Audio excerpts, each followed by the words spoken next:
Very good evening, everyone. It's wonderful to have you all here at the 18th installation of MEDtalks. On behalf of the Clinical Society, I'd like to extend a very warm welcome to everyone joining us here today. Over the years, MEDtalks has introduced a wide range of guests from both inside and outside the medical field. And they have brought something unique to this stage, something that we can take to our lives. Influence is a tool that each and every one of you as future doctors will possess. And it's like a double-edged knife. We should be very careful and to handle this powerful tool. And our guest is someone who's truly talented and someone who's perfectly using his influence in a positive way to create real-world impact. So when I asked her how she wanted to be introduced, she did not want me to mention her title. But regardless, as everyone knows, she's the Miss World Sri Lanka 2024. But more than that, she wanted to be introduced as the founder of Saheli. It is an initiative for women's health, and it has brought about many changes in the society. It's combating period poverty and creating real-world impact. And it has also impacted 10,000 women island-wide, according to the Daily Mirror newspaper. So without further ado, let us welcome our guest today, Mrs. Anudi Gunasekara.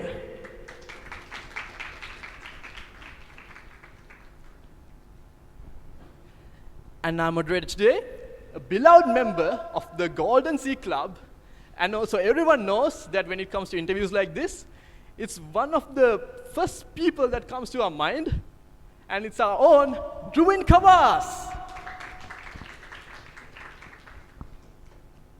So before we start off this event, a quick word to our sponsors. So Tilakavardhana Textiles Private Limited is our generous sponsor to this event, and I would like to extend my heartfelt gratitude for sponsoring this event. So here I hand over to our moderator, Dhruwin Ka, to start off a conversation that goes beyond the clinic. Thank you, Dinit. I think we were both introduced very kindly, but yes. Okay, so hi, Anudi. And I feel like we've had a long conversation now, so it's all right. But we all know, I think all of us here knew you before you came as, Miss World Sri Lanka, and also as the founder of Saheli, which, like Dinit was saying, is a non-profit organization that has been formed to combat period poverty, right? And also advocate for, reducing taxation on menstrual products and so on and so forth, and reach out to all of these communities to reduce the stigma around menstruation as well. So saying all of that, I think before we get into the nitty-gritty of it, let's start off with sort of how you started out on your journey as Miss World and how you got into, modeling and beauty pageants and so on. First of all, thank you so much for inviting me. I'm deeply honored to be here with all of you. And how are you guys doing today? All good? Everyone happy? Not bored? Our future doctors? Well, first of all, I have to say that I'm just a normal Sri Lankan girl. The title came to me later. So I'm coming from Anuradhapura, as many of you already know. I was born, I was raised, I did my education from primary to up until A-levels in Anuradhapura Central College.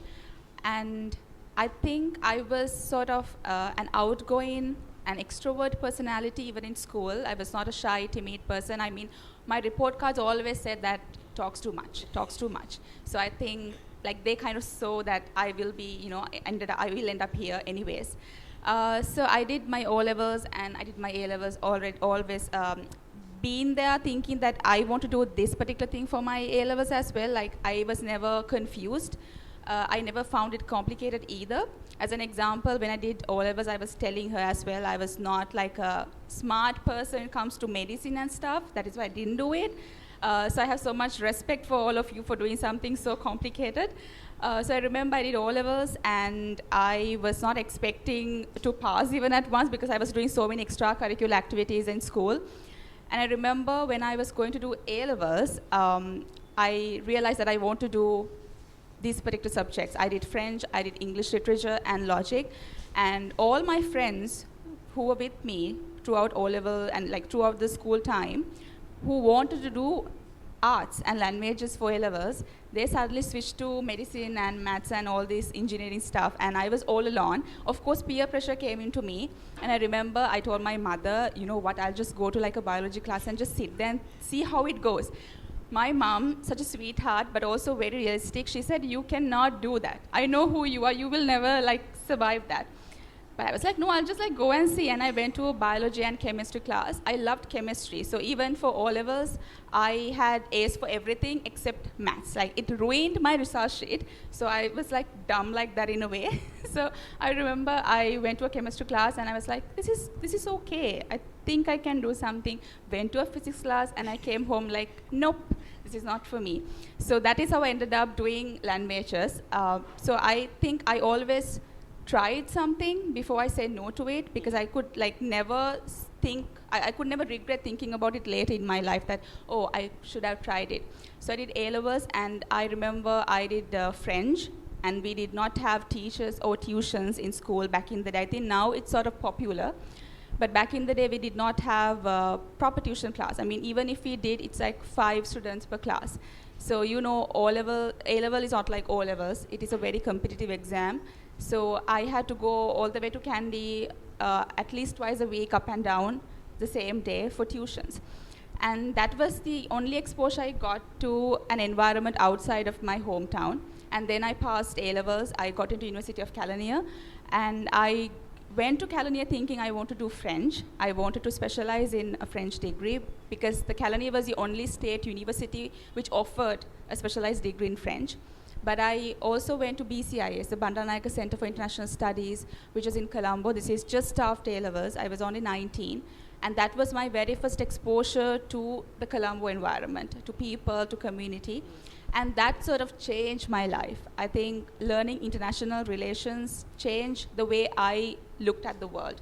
And I think it also helped me to grow some empathy in my world, like, because if you really think about it, we just see these things, but we never really understand what's going on in the outer world. I think I got that perspective through BCIS, and I changed my mind. I went to University of Kelaniya and I specialized in international studies. But luckily, in Kelaniya, you can also do French. You can also do a foreign language while specializing in international studies.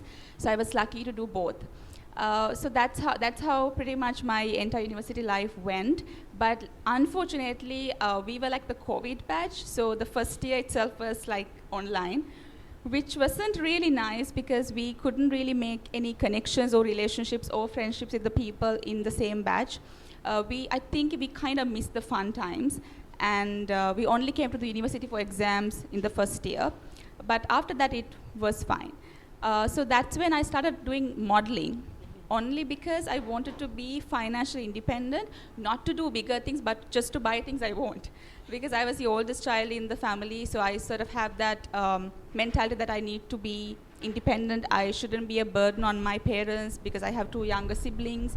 My brother is 4 years younger than me, and my sister is 14 years younger than me, so I have really young siblings. So that's how I got into modeling, but that wasn't a smooth journey. I remember I had to audition like 50 to 60 times to get one modeling job. I think I have auditioned for every single brand in Sri Lanka. You call it like detergent powder, milk powder, soap, everything. Because I just wanted to like get a break through the industry. And somehow I ended up doing a biscuit ad. It was Malibu Temptation.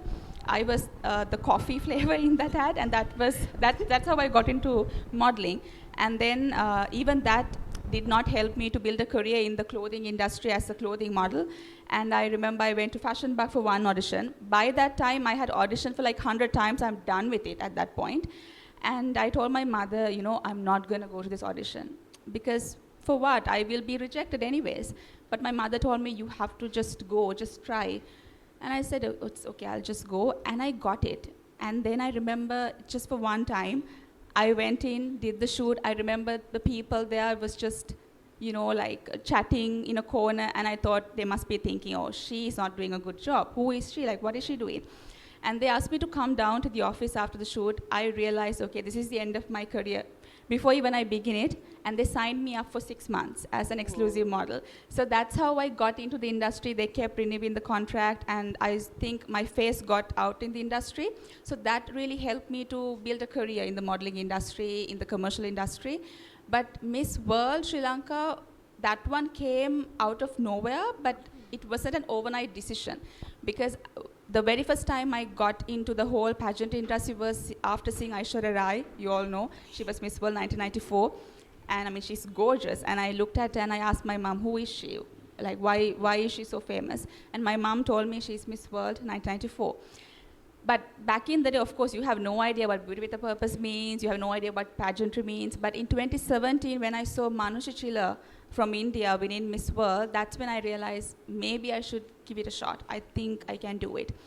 But unfortunately, in Sri Lanka, in 2019, when they had the pageant, I lost my grandmother. I wasn't in the right headspace to do a pageant. And I thought it's fine, next year I'll do. It was COVID. And they did not have the pageant because of the economic crisis, because we didn't have sponsors. I thought it's fine, next year I'll do. They sent a nominated contestant because they didn't have the pageant. I thought it's fine, I'll do the next year, it's fine. They sent another one. And then I thought it's fine, next year. They did not have the pageant. And I thought, okay, this is not happening, I'm just gonna give up. And I got nominated for 2 other pageants to represent Sri Lanka. I said, no, if I'm doing something in pageantry, that has to be Miss World, and Miss World only. So I remember it was almost like my parents were also pushing me to maybe like, you are graduating, maybe the next one is marriage.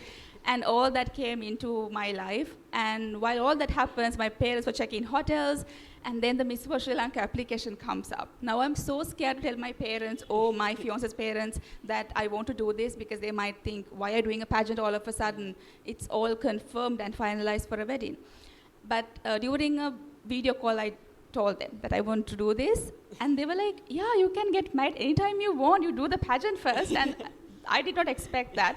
And that was the very first time that I applied to a pageant. And I was the very first applicant as well, because I had been that quick with my whole application process. And I ended up winning it. So that's how I ended up as Miss Sri Lanka. I mean, when I went in, it was a little scary and risky, because I was already an established model in a way. I was 25 when I was in, and then there were like newcomers, fresh faces, and people constantly talked to me and said, what if you lose to a newcomer? And I thought, it's fine. One day I will be 35, I will be married, I will be rocking my kids to sleep. I don't want to regret thinking I should have applied when I was at the right age category. So I think I did something right when I applied. And I think I also gained so many opportunities from the title. And I also hope I did something for the title as well. That will be my mission forever in my life. So that's how my journey pretty much went up until this point. So that's so interesting, I think, because like throughout your life, you've always had quite a clear sort of direction, and like even from O levels to A levels, and then at uni, like you wanted to do French, so you did French, and then like you wanted to do the pageant, so you did the pageant. You wanted to do this specific pageant, so you did that specific thing. So I think that's quite admirable, really, because I think most of us are very, wishy-washy. We'll do, I have had moments like that, so. Yeah. So no, but in general, that's a very admirable thing, I feel like, to have such a strong sense of purpose. So, so in that same line, how can you tell us a bit about Saheli and how you started out? What sort of inspired you to begin, and how it came about? So Saheli did not start as an organization or a charity foundation or anything like that. I think this was during COVID. I think there were a lot of financial issues in the country as well. And there was this notice asking for sanitary products as a donation. I remember, of course, I didn't have money to do a donation, but I got together with my mother and we donated about 100 packs. So that was sort of like the very first step into something to like build up something like that for period poverty. And when I was in university, I had about 4 to 5 friends, which we were like a close circle. And we were a group that always talked about, social change, social justice. We have done projects for a reconciliation process in Sri Lanka. We did one project to connect the students in the Jaffna University and the Colombo students as well, just as an initiative to build the post-reconciliation process after civil war. So when we were doing that, one thing we were thinking was we should do something for like women specific segment like period poverty. But we actually underestimated how stressful university life would be. We had assignments and research and everything came up. We eventually had to forget about it. But when I did my final year research, which was on marital rape in Sri Lanka, because as all of you know, marital rape is not criminalized in Sri Lanka. So that also came into my mind when I was doing this lesson on human rights. It was like a UN human rights sort of a lesson. And I was thinking, yeah, this is not criminalized in Sri Lanka. And I also thought, why? And I realized maybe it's because of the lack of awareness women and men both have of their rights. As an example, you can't speak up against injustice or a human right violation if you do not know that there's a right called this. If you do not know that you are allowed to speak up against it, you're not going to speak up against it. And I wanted to investigate that part. And I talked to many women, victims, and also younger women, and the married women, unmarried women, and some women were in the prison who had ended up murdering their husbands because of the abuse. So I spoke to many races, many ethnicities, many coming from different religion backgrounds, and also from different cities in Sri Lanka. And when I was speaking to them, one thing I realized was period poverty has always been an underlying issue that they did not focus on. As an example, there was this one woman who did not have money to buy a sanitary napkin. And then she goes like, yeah, but my husband is beating me every single day. Why would I worry about a packet of napkin? As if like that abuse has been too much for them. They don't even think of other issues, other financial issues, or the poverty, or lack of access to food, education, nothing matters to them. The only burning issue is abuse. Then I realized we should do something for this, because you cannot just brush it off like, I don't care if I don't have a napkin. The problem is abuse. So that's how I started Saheli, because at that point I was already an established model, I would say, and I had a bit of followers. So I realized, yeah, I'm just going to use it for something better. And I've always been very, very passionate about period poverty. So that is how Saheli started. So I started in 2024. Actually, I started in 2023, but I got the opportunity to build it as an organization in 2024. And then this all happened while we're talking about this whole wedding things. And that's when the Miss World Sri Lanka also came up. I think I was really lucky with the timing, because Miss World is always about beauty with a purpose. That is one reason why I chose Miss World as a pageant, if I'm doing a pageant, because more than the glam or looks, they look into the purpose. They look into what you do with your beauty or your appearance or your followers, your exposure, whatever it is. So that is how we started Saheli. It wasn't like this big donation. It didn't start like a big donation. It was just like a small donation, which I eventually built it up to a certain limit. So when I started, I didn't really think of the disposable pads or the reusable pads. I just donated whatever that came into me, as long as they're up to the standard. But right now, I'm only focusing on the reusable pads, because I will talk about it more when I talk about what we do with Saheli. Because disposable pads, yeah, it's easy. It's the most popular one. But again, it is harming the environment when it's happening for a longer time. And also we focus on different age categories. So one of the misconceptions people have is we are only targeting the menstruating women. No, we target the younger kids, the younger children, and also women who have who are no longer menstruating, and also men. So that is a misconception that many people have of organizations like this. They always think it's only for women, nothing for men, but we also talk about sexual health, we talk about reproductive health, we talk about consent, we talk about sexual rights of both men and women. As an example now, these are one of the, I wouldn't say criticism, but I think it also can be constructive criticism as well. So when I started Saheli, it was for women. So of course, one of the misconceptions or comments that usually we get is that, she's a feminist, she must be hating men. She's talking about, God forbid you talk about women's rights and she's hating men. That's what comes to us, that I have been a victim of it, because I talk a lot about marital rape and period poverty and anything women related, but we also talk about men. As an example, now I'll be very blunt about this. Let's say that there's a younger, let's say she's 14, a girl, who has been sexually assaulted by a teacher in school, a male teacher, the entire country, entire world will go after the sir or teacher who assaulted her. And they always see that younger child, that girl, as a victim, right? But have you seen that happening to a male child? The reason is, I see these comments on Facebook whenever there's a headline saying that a male child has been sexually assaulted by a female teacher. The comments, I'm so sorry to say this, but older men would be like, lucky bugger. We didn't have teachers like this, right? This bugger is lucky. We didn't have teachers like this. He must be enjoying that. No, he did not. He was sexually assaulted. He's a child, right? Because of that, we can't even speak of these issues. In fact, rape that happens to males are not even recognized according to Sri Lankan Penal Code. So I think these are the changes we need to do. It is not just for women. We also talk for men. We also talk for boys. So it is a very, I would say it is not focused on one thing. Because if you take menstruation itself, it is linked to many, many things. As an example, it links to our moods, as all of you know, the way we look, our hair, our skin, and our sexual health, our reproductive health, and pregnancy. We talk about all these things. So Saheli is not just focused on providing a sanitary napkin and say, tata bye. It's not ending there. We talk about many more things with Saheli and through Saheli, yes.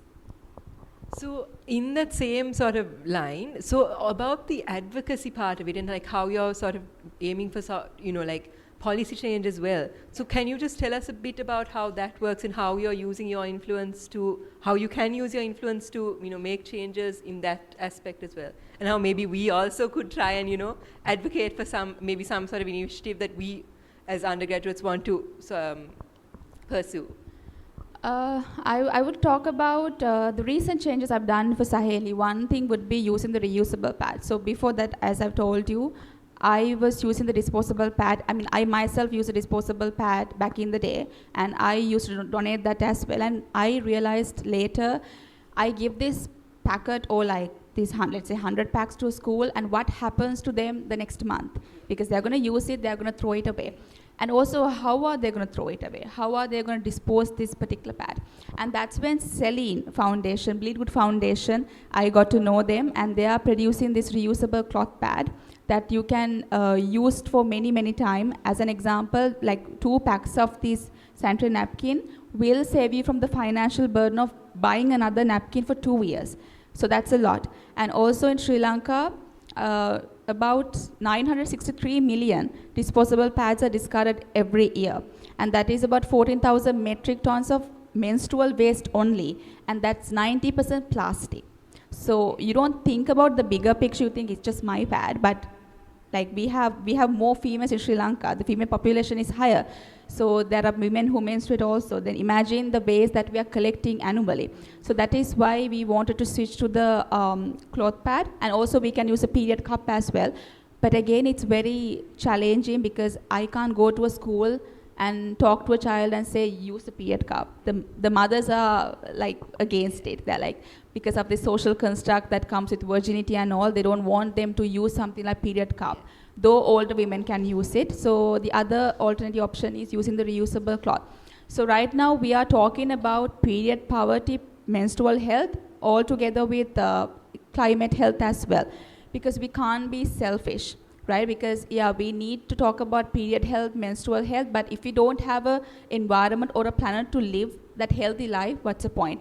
At the end of the day, we might have like solved all these problems with menstrual health, but what if we lose this planet? So that is one of the areas that I'm focusing on. Talking about advocacy, I want to say again, like I always say this to the children or like people that I meet, it doesn't have to start as this big initiative, right? Even if you share a post on your Instagram or on your Facebook, which can be about period poverty, which can be about anything, which can be about breast cancer. That is also a step towards advocacy. You might think I just have 150 followers. Who would think? But if you can change one person's life through that, that is also you being an advocate. I said it in my head-to-head speech at Miss World. I wouldn't be able to change the entire world. Like I could never do that. Realistically speaking, I can't change all of your minds. But if I can change one person's life, that is their whole life.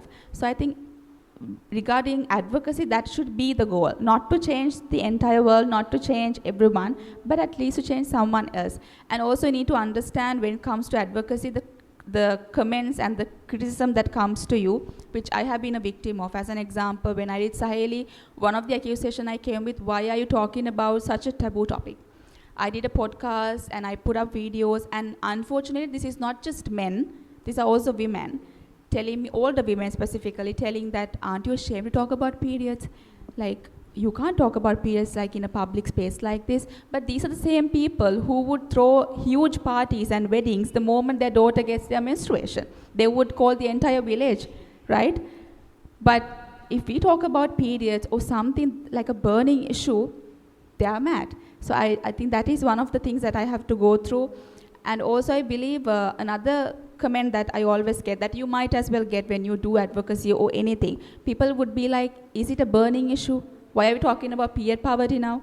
My question is, why are we waiting until it becomes a burning issue? Why can't we just talk about it at the early stage? Actually, I believe period poverty is a burning issue because 50% of the population is going through period poverty. And about 66% of Sri Lankan girls do not know what periods are until they get their first period. And about 80% of the population believe that showering during your period is a bad thing.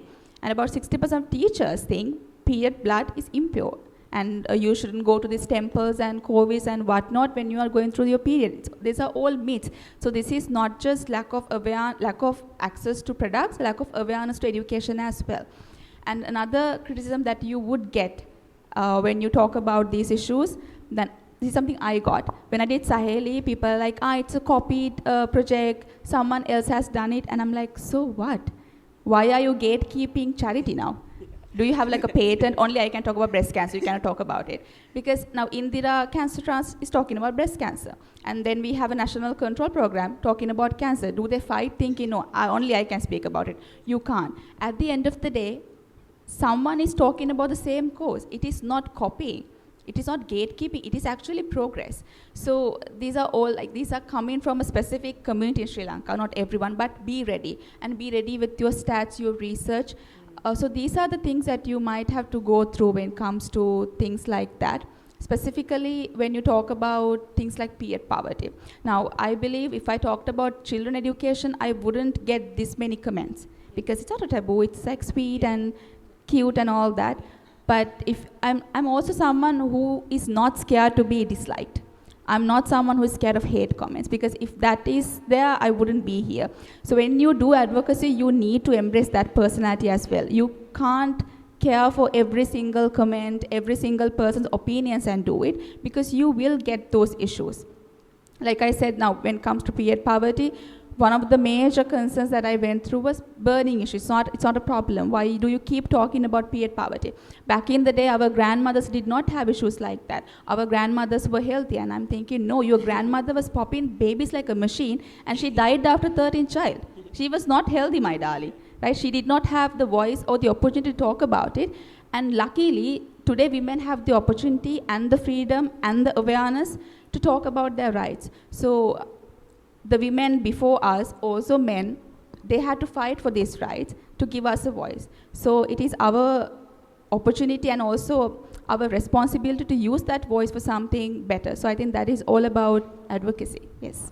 Wow, okay, so that was a lot to take in, but I understand your point about the whole, sort of shame around periods and actually girls not knowing about menstruation until they start menstruating, and then it's like, my goodness, what has happened, And even the whole stigma at schools and being afraid to go to school when they're on their period because they're afraid of, stains and so on and so forth. So all of these issues, it's so great that you're tackling them, especially in, the more maybe perhaps rural communities where they don't have so much access and maybe they're more conservative society or more closed up.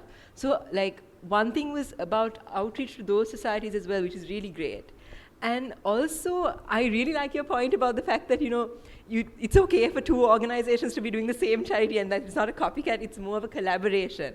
So, really talking about collaboration, would you like to tell us a little bit about the Little Hearts collaboration you're doing with the Rotary as well? To be honest, I have not done much because I recently got the ambassadorship. That is not like Saheli because I can't do whatever I want because I need to get their approval and they need to collaborate me and talk to me and reach out to me to do something. So that is also for the kids. We are building these buildings because there are so many kids who are dying because of this cardiac disease and everything. And it's unfortunate that they have not even seen the world properly. They do not even know what living means. They do not know a world beyond their parents, but they just have to leave us even before they see the world. So that is one reason why I wanted to join, because when I get brand ambassadorships or collaborations like this every single week, but I always think, is there anything that I can do? Is it something that I'm passionate about? As an example, I cannot take ambassadorship just because I can put it on my Instagram bio or my LinkedIn or everything like that. But the reason why I got Little Hearts, one reason it came from Dotrack. I have done all these projects when I was in the university. I was in the Dotrack Club as well. So I wanted to respect their opportunity that they gave me. And the second thing, it's about kids. Because even through Saheli, I work with kids.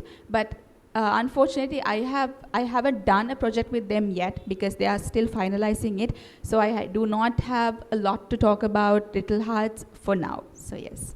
No, so we look for more things in the future then. Yes. After I pass my crown, I will be more free and I will be free to take up work. So after that, yes. Yeah. So in the same line of like influence and how to use it, so we were talking about, how you can use your influence, and maybe you could tell us a bit about how we could perhaps use our influence maybe even when advocating for various health issues and so on.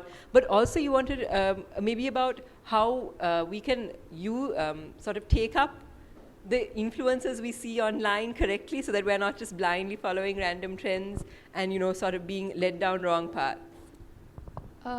I'll talk about influencing other people first. So this is a digital phase in our world. So we always think we need to have like big followers, and you might think you are nobody if you do not have an Instagram, account or anything like that. But I would like I always say, if you can change one person's life, if you can influence your friend's life, if you influence your friend to do something meaningful, maybe to end their toxic relationship, maybe to do something meaningful with their time, maybe to stop a relationship or a friendship with someone that drains their life, that is also influencing someone to do better. It doesn't have to be an Instagram reel or a highlight or a post. So it can start small. You can always start small. So you don't have to do big initiatives. You don't have to make big decisions. It has to come within you, and it has to come within you, but with authenticity as well. Not because someone else is doing that, because I could have done many more projects just because someone else is doing that. But I knew when I did period poverty, I knew that I will be attacked for it. But I'm someone who also kind of enjoys being attacked like that. Like it gives me some sort of like a thrill that, like you tell me I can't do that, let me show you, I'll do it again. So I think that is also, don't take advice from me for that, like it's not nice. But that rebellious nature also should be there for you, because otherwise it's really hard to do the whole influencing part. And talking about taking the influence, in social media you will see many influencers, digital creators and whatnot. All I can say is everything that you see on the internet is not true. All these polished, edited images are not true.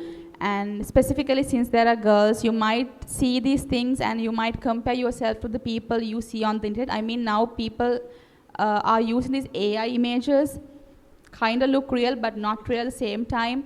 And then there are a lot of editing happening. Since I'm a model, I know there are a lot of editing that happens to these images. So it's not the real picture that you see. Right now you see the real image, but on the internet you might see something else, because I don't edit my pictures. But if you see a photographer posting the pictures, they might like airbrush it, retouch it. So those are very small things, but that can lead up to something bigger and worse when it comes to comparing yourself to other people. So that is a moment you need to rethink and reflect on these things and understand that you should not take influence from these people and you should not compare yourself to anyone else. And in fact, I have a separate page for this on Instagram that I talk about these social problems that comes with social media influence and all this digital influence, I would say. So all I can say is that, I mean, it's not real what you see. So you might as well live your life, because another thing I wanted to stress on was that the opinions that also comes with influence, because not just in Sri Lanka, globally people love saying things to you. No matter what you do, you are criticized. And no matter what you do, you are being judged. So my only advice when it comes to that, also just do whatever you want and enjoy it, because whatever you do, they say anything. So might as well do it and enjoy it. And yeah, use your influence correctly and be influenced correctly as well. Yes. So in the same line of, like starting small and starting something of your own maybe, I think also some of our students had asked on the online form how they could sort of join up with Saheli and maybe help or, contribute in some way. So is there any way for other people to also contribute? I actually opened up this opportunity for volunteers about 1 month ago, but unfortunately I was so busy I could not really filter these out. So what you can do is, if you want to join, you can send an email to Saheli. The email is on the Saheli Instagram page and also on the Facebook page. So we have received many emails and applications for volunteering positions. What we do is, now a lot of people think it is like a job opportunity, but I do like an interview and CV process, because I don't do that. At the same time, you need to understand the fact that you're so passionate about that itself is enough for you to do volunteering. It's not like I'm checking if you're good enough to volunteer at my organization, because everyone who wants to join is good enough. Even at that point, I have decided you are good enough. But unfortunately, since we are a grassroots level organization, I can't accommodate many people into my organization, because we are still building it up.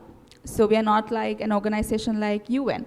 So we need some time to build it up. But if you want to join, you can send us an email, and you can also mention what you're passionate of and the skills that you have, so we can lead you into something that you can do better for Saheli.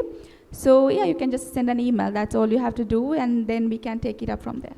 Okay, so that was for all the people who had sent in those questions on the Google form. But also, especially talking about the whole grassroots level effort. So how could you tell us a bit about how you sort of managed to engage these communities and reach out to perhaps people who might not often be reached out to? When I started Saheli, that was actually my very first call, to reach out to people that the society does not see much. As an example, when we reached out to the women in prison, they are very much marginalized and criticized and judged, because people think they have committed crimes. That's why they're in prison. Why would we ever help them? But you have to think that they're also bleeding at the same time. And yeah, they might have committed crimes and all, but have you ever thought what happened and why it happened? It's also the failure of the system.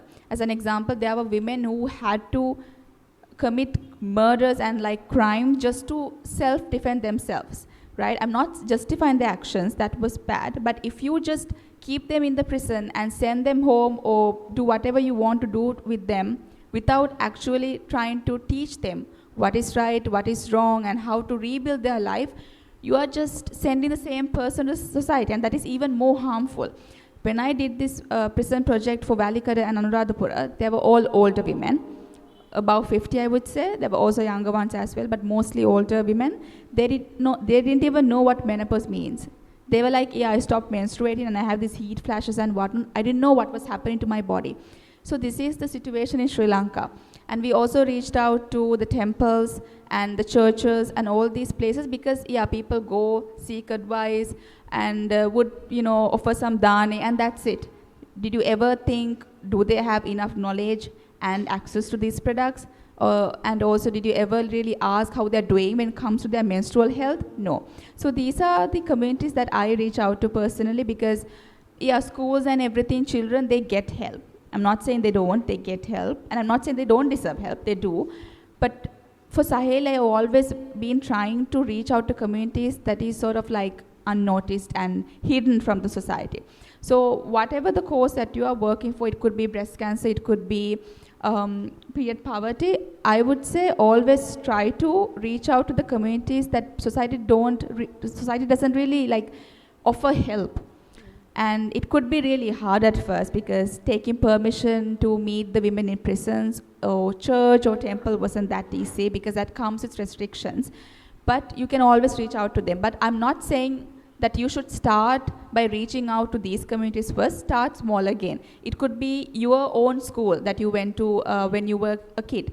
Start from there and you can slowly build it up. And of course, when you start out, you wouldn't get much exposure, of course, because you're starting up. When I did also, I remember nobody even offered help.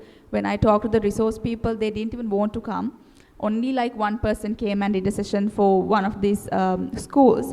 And after some time, when you are building your personality as an advocate or activist, then the organizations, then the communities reach out to you. I think right now I am in that position because now they know that I'm working for period poverty. Now the organizations, the clubs and the societies and the communities and even the people who want help reach out to me through someone. So I think to go to that level, you need to first of all build your activism and show that you are passionate about it, and then automatically communities will reach out to you as well. And the other way that you can reach out to communities is through research. So these are the two options I would present, yeah. Okay, so I think that would actually be very helpful for us because like throughout medical school, we're sort of encouraged, go out into the community. Like we have the whole community stream. We're encouraged, do things in the community and reach out also. So I think that those are sort of things we can take away from your experience as well and apply to our lives. So with that said, what are the plans for your future, like with Saheli, with all of the other advocacy work you're doing? Like, with Saheli, I want to register the organization. We are sort of delaying that process because I'm currently busy with the ongoing pageant work. I will be passing my crown in 2 weeks. So the new Miss World Sri Lanka for our country will be coming to the pageant industry to represent our country at the 73rd Miss World competition. So right now I'm quite busy with that because that's a lot of work, because as much as I work as an advocate, I also have duties and responsibilities as a pageant title holder. That's a huge responsibility. So I am finishing those things first while focusing on Saheli. But I think after that, I will have more time to think of my future and also for Saheli. So the next step would be to reach out to more communities that are, like I said, that society doesn't see much or help much. That is one of the goals. And the other one would be to register my organization, of course. And we also work on the tax solution as well, but that is not really a smooth journey because you need to involve the government as well. Since we are a grassroots level organization, we need some time and some push to go to that level, but we are trying. I mean, of course, I once met the Prime Minister, but let's see how that goes. I mean, it would be great if we can do something for that as well, for the people who still use a disposable pad. I mean, I would love if we don't have taxes at all. So those are the plans for Saheli, and there are plans for my future as well. I always wanted to get the use out of what I studied because I went to a state university like all of you do, and I got use out of free education. So I was very lucky and privileged, and I'm honored to be a product of free education. It is also my responsibility to use that for something better, because if I just completely let that opportunity go or whatever I studied go, I feel like I got someone else's spot and I didn't use it. Because that is a great opportunity that you get your entire degree for free. So now I think it's my responsibility to do good to society as me paying gratitude to the society as well. So I will be mostly joining maybe something regarding foreign services, but I don't know how that's going to happen, but eventually let's see. So those are the plans that I have for myself, for Saheli, and for advocacy, yes. Okay, so that's a lot of things to accomplish, but I'm sure you're going to have, be able to do all of it. Because you're so driven is what I'm really like admiring, this sense of drive and throughout. thank you so much for inviting me as well so I can share my journey with all of you. So yes. No. And is there any final advice you'd have for all our undergraduates here today? Final. I would just say, just live your life. I know it's very cliche and all, but just live your life, because I have been through a journey this year, and I have done things, I have been through things that I never expected in my life ever. When you are 19 and when you are suddenly 25, that there's certain amount of growth you get over the 6 years, right? But to get that growth, you had to go through it for 6 years. But I would say as a pageant title holder, that is the amount of growth you get within 1 year, because you go through life-changing experiences. So one thing I realized was, when I was in university, when I was about 22, I remember my whole life was going to university and doing modeling and all this content creation stuff. In fact, I've always been multitasking my entire life. I remember when I was in the pageant, I did my final year research, I did my internship, I did modeling, I did exams, I also did a little bit of a content creation stuff. I did almost everything possible, and I realized I did not pause and reflect on what I've been through, and I did not take a moment to appreciate what I'm doing. I think I only took a break after Miss World, because from O levels to A levels and then the university, and I remember just after final exams I ran to audition. So I did not get a break. And that really took a toll on my mental health as well, because Miss World itself, I mean, you might have seen it's a lot to handle on social media and in real life. So one thing I would tell myself, and also to yourself, just take that break. Do not keep running on everything, running after everything, thinking you don't have enough time. Because I was there as well. I have been in that position thinking, I don't have enough time, I need to rush. You have enough time, don't worry, because the only thing that matters is your mental health and your happiness. Other things can wait. So take that time, enjoy, and make mistakes. Don't think that is the end of your life. I mean, there are some moments when I see these things, I really feel, why did I ever do that? I shouldn't have done it. But then I think I am here also because of that mistake. I got to learn and grow myself into a better person. So make that mistake. I mean, do the wrong major, date the wrong person, make friends with the bad person, that's okay.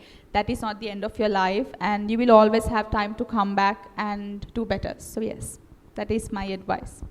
So I think that was like covered quite the area really, because I feel like all of us are always running after something, no? Like even, like you said, O levels, A levels, now at uni, after uni. I mean, you must be really busy with all the subjects that you do. I could never do what you do. So I'm pretty sure that is also why I focus on mental health, because what you do is stressful, as I see. So take that moment, because you are our future doctors, you are treating other people. So before that, you need to understand that you should take care of yourself as well. So yes. That is very true. I think, the taking time to take care of ourselves and may keep our own peace of mind also, as we try to, carry on with our careers as well. So I think that about wraps up what we wanted to say, but I know the audience had a lot of questions. There were lots of questions on those Google forms, and I only asked like one or two of them. So I think it's time we'll open up the floor to the audience for questions now.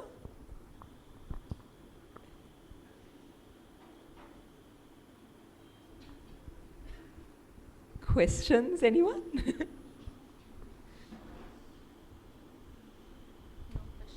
No, this is the momentary murmur before the questions come up, you see. Must not be easy, but from what we see, you're handling it well. So if you were to advise some professionals on how to balance your mental and emotional well-being while being true to yourself with what you are doing, what would you tell us? So I can only talk about my experience and my industry or profession that I come from. One of the challenges that I had to face was when you are a pageant title holder and also when you do social work, activism, one of the major accusations that you get is you are fake. You are doing it for clout. You are doing it for the likes. You are doing it to be relatable on Instagram, to get more followers. So these are the accusations that I've been through. And another thing that I would say, it's also because I got this comment from someone who is working in social activism and everything. They told me you should stop posting all these glam pictures and post more about Saheli on your social media, and stop going to these events and stop doing makeup tutorials and whatnot. And I actually asked why. And they were like, no, that's not nice. You have to be serious and all that. I said, we talk about women empowerment. We talk about women's rights. And we always say women can be a housewife, women can be doctors, women can be engineers, women can be lawyers, and also a wife, also a mother. But God forbid a girl does makeup and also do social activism, it's the end of the world. I said, aren't you judging a woman based on how she's presenting herself? So that is one of the major accusations and challenges I've been through as a pageant title holder, because they never take you seriously. You can have a degree, you can be educated, you know what you're doing also as a social activist, but people would love to throw accusations to you. So those are the things that happen on social media specifically. So I won't talk about mental well-being and balancing your profession. When it comes to social media, that is a space that you have to navigate very carefully. I think Dinit sent me like a set of guidelines that you have to follow as well. One of the biggest advice that I would give is to protect your mental health. I'm talking about social media because we are in a digital time right now. Stop analyzing comments and likes or whatever that you get. Because whatever you do, I realize even the good thing you do, it's always criticized on social media. So first of all, you need to get yourself out of that space. And the next thing is opinion that comes to you out of social media. They can never define who you are. Only you know what you've been through, only you know your journey, only you know your story, and only you know why things happen in a certain way, because nobody knows the behind story of that. So the next advice would be, do not even think of taking that opinion into consideration, because at the end of the day, they are just people with a voice. They don't know who you are. And third one would be, again, you don't have to be perfect all the time. You don't have to manage your profession and also social work, also your personal life, everything so perfectly all the time. It is also okay to mess up. It's also okay to make mistakes, and also, like I said, learn from it. So I think there should be a balance. You can never perfect in every single aspect of your life. You have to mess it up a little bit, cry a little bit, be depressed a little bit, and think the world is ending. And at the end of the day, you realize you just need like a hot shower and a cup of tea to get back on track. So yeah, that would be my very simple advice. No, I think that's so important, especially like nowadays where basically everyone is on social media, and even like us who are not really influencers, but you see, there is a sense of anxiety when you post something, or when you post something that, oh, people are going to say this, people are going to say that, and then, oh, what will they think of me, So how many likes and so on and so forth, right? So that's all stuff that we kind of need to let go of and kind of try and be our true selves and achieve what we actually want to do, So are there any other questions? So, I know you've been on the international stage, and my question is more so about how you network with other people. How do you sort of put yourself out there, but at the same time, still be seen as being humble and down to earth? How do you go about doing that? Talking about the international stage, I think one of my biggest strength was being a Sri Lankan. Because when you go there, there are no other Sri Lankan girls out there, or you are Sri Lanka, because nobody calls you even call you Miss Sri Lanka, they just straight up call you Sri Lanka. Sri Lanka, come have dinner. Sri Lanka, you're late to the bus, get into this. Sri Lanka, wear your badge, where's your sash, Sri Lanka. So it's also very wholesome that someone keeps calling you Sri Lanka. Like sometimes you forget what you do, you just like stand there like, oh my God, you call me Sri Lanka, you just have that feeling. So that is one of the biggest strengths I had when I was at Miss World. And also I want to add to that, as Sri Lankans, we might have this insecurity that we are not ready for the world, right? That is also sometimes push us back from networking with people.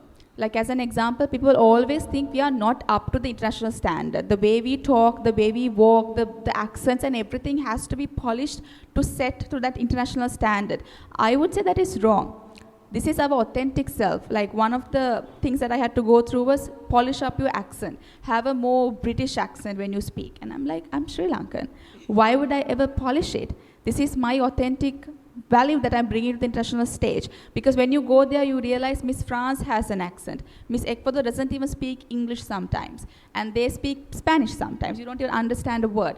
And then there are other countries who doesn't even know what English means. But they're so confident. They network with people. They use sign language. They would just network with people.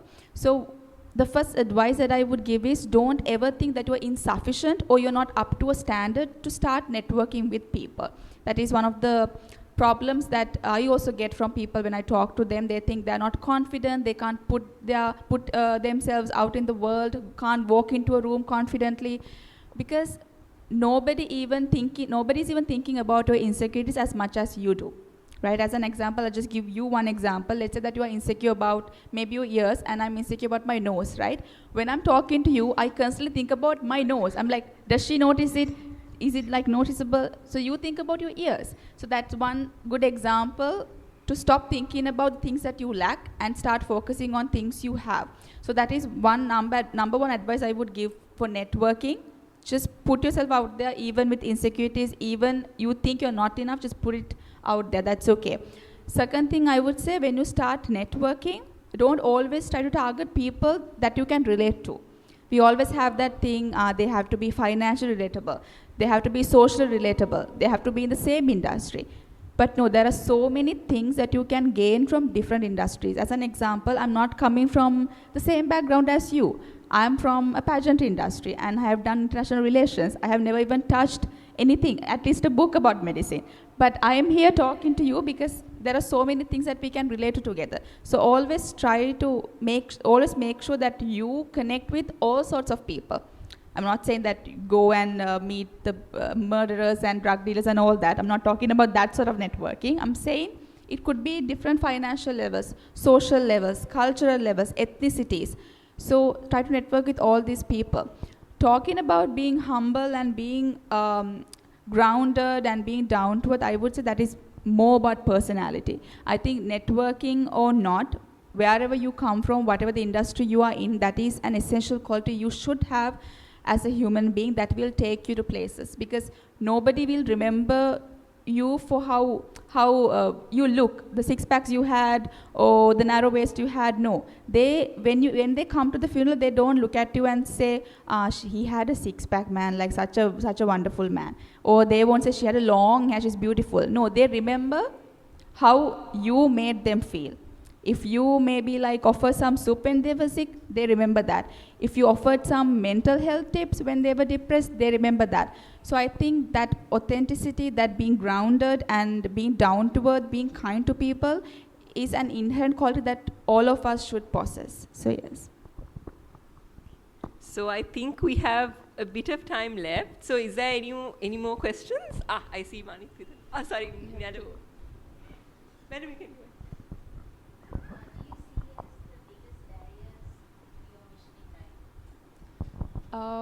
Could you clarify mission as in what do you think when you say mission? Is it about the advocacy I do? Biggest barrier I would say sometimes it is myself.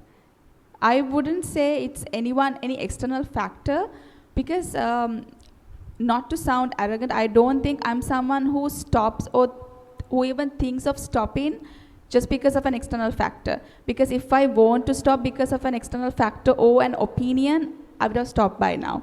So I think that is one of the greatest qualities that I have, that I'm sort of unstoppable in that way. But the barrier would be myself, because sometimes I can be way too harsh on myself. There are things that I want to do, but I don't do, thinking I'm not good enough. Though I gave you that advice, I should take that advice by myself sometimes, because I could be very harsh in a way that I put myself down before anyone else does. So I think that is something I'm working on right now. I think that is something that we always do, all of us. We always think we are not good enough, we have to do more, we have to do better, and we're insufficient. So I think I should stop being harsh on myself and just put myself out there as much as I advise you to do. So that would be my main worry right now. Yeah. Yeah, I think almost all of us can relate to that. Sometimes you've already talked yourself out of something before you even started. You're like, that's what, okay, it's just like before you even begin something, you have finished it by yourself. Yeah. So I mean, sometimes I can complain about things that have been harming me, and when you really sit down and think, it's always you. We say, people's opinions stop me. But why did you decide to stop? Yeah, people say opinions and people say things they want. Why did you stop? It's up to you to stop or not. So I kept complaining about these external factors for so long, thinking that this one judges me, this one says things about me. And I realized it's not up to them, it's up to me. Yeah, they can say something, but why do I stop myself for that? So it's up to me, I believe. Yeah. And I think, Manit, you had a question? So as future doctors, or are there any professional for that matter, like someone who's not engaged in full-time advocacy work, but someone who's interested in it, how can we engage in it? Is it just volunteer work, social media engagement, or is there more to it? I wouldn't say say social media is an essential step into it anyways. It's just that the digital time sort of like convince us we need to have like Instagram page dedicated to that. You don't. Volunteering, I would say, start volunteering with the organizations that are already committed to that cause. That will give you more exposure, more experience. Because when you start something on your own, it could go wrong, because one thing, you have not done enough research on it. One thing, I mean, being doctors, you do not have time to do all of that. I would say start volunteering with the organizations that are already passionate and committed to that. I mean, if you take United Nations, they have different segments, different sectors, and different sub-organizations that are committed to a separate cause. I mean, as an example, now if we take Indira Cancer Trust, it's not a UN organization, but if you want to work for breast cancer, that is a place that you can start working. So I would say start with volunteering, and like I said, it does not have to be a big initiative at all. Like I said, with the limited time you have, it doesn't have to be big at all at first. Start small. It could be even in the Faculty of Medicine in Colombo. It could be that. It could be your school that you studied at. So yeah, that would be my advice regarding. Thank you. And I think after that very thought-provoking question, I think we can wrap I'm it also up. thinking about, am I talking about everything now? Yes. No, and so many issues to discuss also. But I think that brings us to the end of our session today, and I think we need to give a big round of applause to Anudi, because Thank you so much for having me.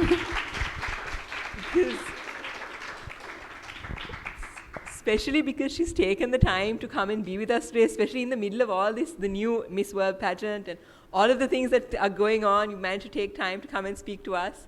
And it's so interesting, I think, having a perspective from someone outside of our field, because usually basically we only mingle with, you know, other medical professionals and healthcare workers, right? So seeing how all of these things that you've taken up throughout your life and your drive, I think is something we actually really all admire. And also, you know, your advocacy, your ability to speak up, using your influence well, I think those are all major lessons that we can take away, I think, from your life experience so far and your work, and use really to, you know, to try and make a change in our own communities. Like you said, start small and make an impact where we can, which will then ripple out into a bigger change. So I think, thank you so much for coming today, Anudi. And thank you for handling this as well, being a moderator, and thank you for welcoming me and even thinking of inviting me. That itself is such an honor. And I really hope you got something out of whatever I said. I mean, not that I have lived many years. I'm also like kind of like same. I think I'm older than all of you, but it just, I wanted to tell my journey, but not in like I'm advising you what to do in a way, but if there's anything that you can relate to, or you can share, or you can feel, okay, she has been through that as well, that is exactly what I wanted you to feel. So thank you for inviting me. Thank you. And now over to Dinit.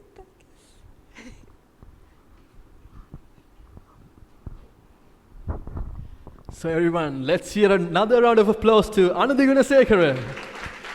It was an amazing session, very thoughtful. We got a lot to know. We got to know how to advocate, how to be a proper influencer, and how to get influence from others. And it was a really, really amazing session. We got a lot to know. And so to give away the token of appreciation, I would like to welcome our president, Nuha Kasim, on stage.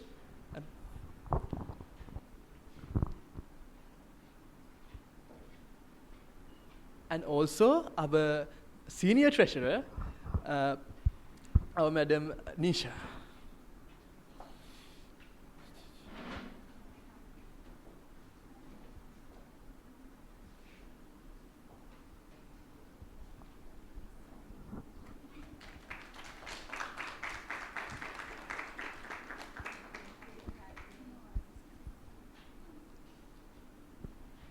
Thank you, Madam. Thank you, Nuha. Next, I would like to invite our junior treasurer, Manit, on stage to give away the thank you speech.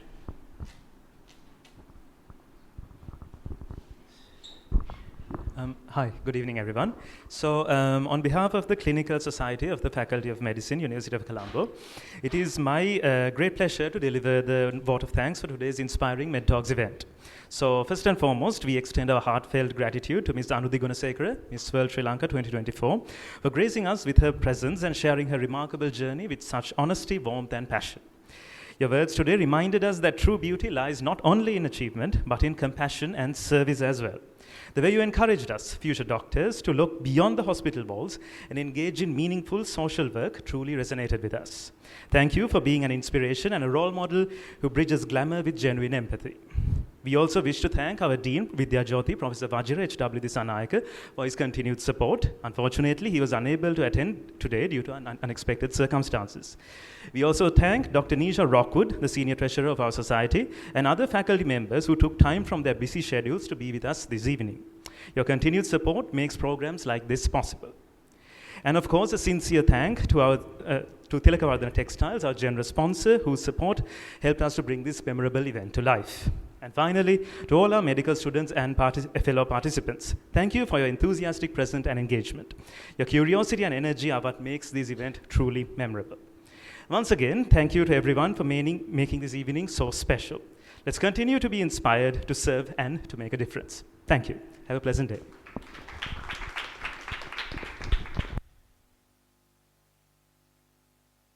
And I request everyone to be seated for the moment. We'll be taking a group photo.